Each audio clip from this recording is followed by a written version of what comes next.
अब हम इसका 10th क्वेश्चन हल करेंगे। इसमें दिया है कि द्विघात बहुपद x की घात 2 + 7x + 10 के शून्य ज्ञात कीजिए और शून्य को और गुणांकों के मध्य संबंध की सत्यता की जांच कीजिए। तो इस क्योंकि द्विघाती समीकरण है तो इसके कितने मूल और शून्य होंगे? सिर्फ 2। ठीक है। और शून्य को और गुणांकों के बीच के बीच के संबंध की सत्यता की जांच कीजिए। तो इसमें कुछ नहीं करना होता आपको। इसमें मूलों का योगफल और गुणनफल अलग से निकालना होता है और जो शून्य का आए होते हैं उनको एक बार योग कर दीजिए और उसके बाद उसका गुणा कर दीजिए और वो बराबर आए तो आपकी ये इनके बीच के संबंध की सत्यता की जांच हो जाती है। तो इसी को करेंगे हम। तो सॉरी, इसके यहाँ पे तो क्वेश्चन है ये, इसका हल कितना है? हल 10। ठीक है, क्वेश्चन तो मैंने बता ही दिया। तो यहाँ पर आप क्या करेंगे, सबसे पहले द्विघात बहुपद लिख लेंगे जो दिया हुआ है हमें। द्विघात दिया गया है आपको, द्विघात बहुपद x की घात 2 7x + 10। इसके शून्य के निकालने हैं। ठीक है, इसके शून्य के निकालने तो ये 0 के बराबर होता ही है, आपको पता ही है। तो अब क्या करना है, ये अचर पद और एक्स स्क्वायर का जो गुणांक होता है, यहाँ पे कुछ नहीं है, यहाँ पे एक समझ लेंगे। इन दोनों की आप गुणा करेंगे हम, क्योंकि गुणनखंड विधि से कर रहे हैं। ठीक है, और इसको हम जो है और विधियों से भी कर सकते हैं, लेकिन गुणनखंड विधि से कर रहे हैं हम यहाँ पे। 1 × 10 कितना हो जाएगा? 10। हमेशा अगर यहाँ पे 2 3 होता तो 2 × 10 हो जाता, लेकिन कुछ नहीं है तो 1 समझेंगे। ठीक है, 10। अब 10 के ऐसे गुणनखंड करिए जिनको जोड़ने पर या घटाने पर 7 आ जाए। ठीक है, तो 5 दूनी कितना होता है? 10। ठीक है, 5 दूनी 10। तो यानी कि 10 को हम कैसे लिख सकते हैं? 5 × 2, और 5 और 2 को जोड़ने पे कितना आता है? 7। अब इस समीकरण को कैसे लिखेंगे हम? 7 की जगह क्या लिख देंगे? 5 + 2, यहाँ x आ जाएगा और 10। उसी समीकरण को हमने इस रूप में बदल दिया है। ठीक है, अब आपने देखा कि x की घात 2 है, 5x 2x 10। इसीलिए क्या हमने, क्योंकि हमें इसके दो मूल अलग अलग निकालने थे।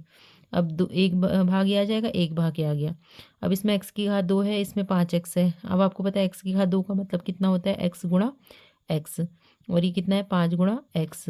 फिर प्लस कर दो, ये कितना होगा? 2 × x, और इसको क्या लिख सकते हैं हम? 2 × 5 10 लिख सकते हैं।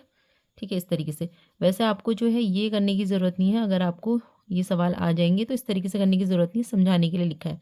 ठीक है, मैंने अब क्या करेंगे, यहाँ पे भी x है, ये प्लस है और 5x है। ठीक है, तो इसमें से दोनों में देखो, जो दोनों में हो पद क्या है हमारे पास? x। तो ब्रैकेट लगाएंगे, अंदर x आ जाएगा और इधर क्या आ जाएगा? 5। अब ब्रैकेट के अंदर x + 5 आया है तो दूसरे ब्रैकेट में भी यही आना चाहिए। तो यहाँ पे दोनों पदों में देखिए क्या कॉमन है? 2। तो x + 5 आ गया। मैंने कहा था ना कि ब्रैकेट में एक जैसा आना चाहिए। तो अब ये क्या आ गया? कॉमन आ गया। कॉमन मीन्स जो दोनों में हो उसको बाहर निकाल देंगे और जो बाकी पद बचेंगे वे लिख लेंगे। ठीक है, अब हमारे पास x के कितने मान आएंगे? 2। क्या क्या आएंगे? x + 5 = 0। तो x बराबर, उधर पक्षांतर कर दोगे तो चिन्ह चेंज हो जाएगा, ये आ गया। ऐसे ही हम इसके लिए करेंगे, x + 2 = 0, और इसको बराबर के उधर ले जाएंगे तो माइनस का आ जाएगा। अब हमारे पास ये 2 मूल प्राप्त हो गए हमें, यानी 2 शून्य प्राप्त हो गए, क्योंकि द्विघाती समीकरण था।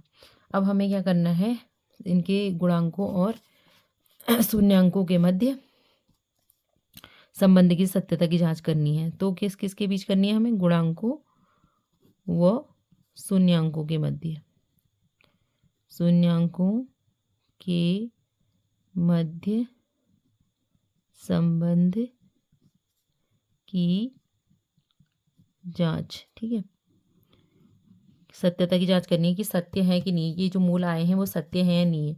ये क्या है? शून्यांक है। ठीक है, लिख देते हैं यहाँ पे कि ये द्विघात बहुपद के 2 शून्यांक आए हैं। ठीक है, अब हमको पता है कि अल्फा + बीटा बराबर कितना होता है? -b/a। -b/a का मतलब क्या है? यानी कि यहाँ पे x का गुणांक बट्टे x² का गुणांक। आप इसको लिख भी सकते हैं, नहीं भी, मैं समझाने के लिए यहाँ पे लिख रही हूँ, और माइनस का होता है वो। ठीक है, ये एक सूत्र है, तो इसको हम -b/a भी लिख सकते हैं। और अब यहाँ पे अल्फा और बीटा क्या हो गया, यानी कि 2 मूल होते हैं, उसको एक को अल्फा लिख देते हैं और एक को बीटा। तो 5 + के कितना आ जाएगा? -2 और माइनस। ठीक है, बीटा मीन्स ना, सॉरी, बी मीन्स ये हो गया, एक्स का गुणांक ना 7 हो गया और x² का 1 हो गया, तो कितना आ गया? 7/1। ठीक है, और अब यहाँ देखेंगे हम, सॉरी, यहाँ पे भी माइनस का 5 है, तो -5 -2 और ये -7, तो ये भी -7 = -7, ये दोनों और यही आ रहा है, तो ये हमारा शून्यांक बिल्कुल सही है। अब दूसरे की जांच कैसे करेंगे? गुणनफल से। मूलों का गुणनफल अल्फा गुणा बीटा बराबर होता है आपका c बट्टे ए, यानी अचर पद बट्टे एक्स स्क्वायर का गुणांक। तो यहाँ पे अचर पद क्या होगा हमारा? 10 है, देखिए ऊपर 10 है, तो 10 अपॉन कितना हो जाएगा? 1, तो 10 आया। और हमें पता है कि हमारे पास जो शून्यांक है वो 5 गुणा -2 बराबर 10, तो ये कितना आया? 10 बराबर 10। तो इसका मतलब जो हमारे शून्यांक है वो बिल्कुल सही है। तो इस तरीके से हम इसको करेंगे।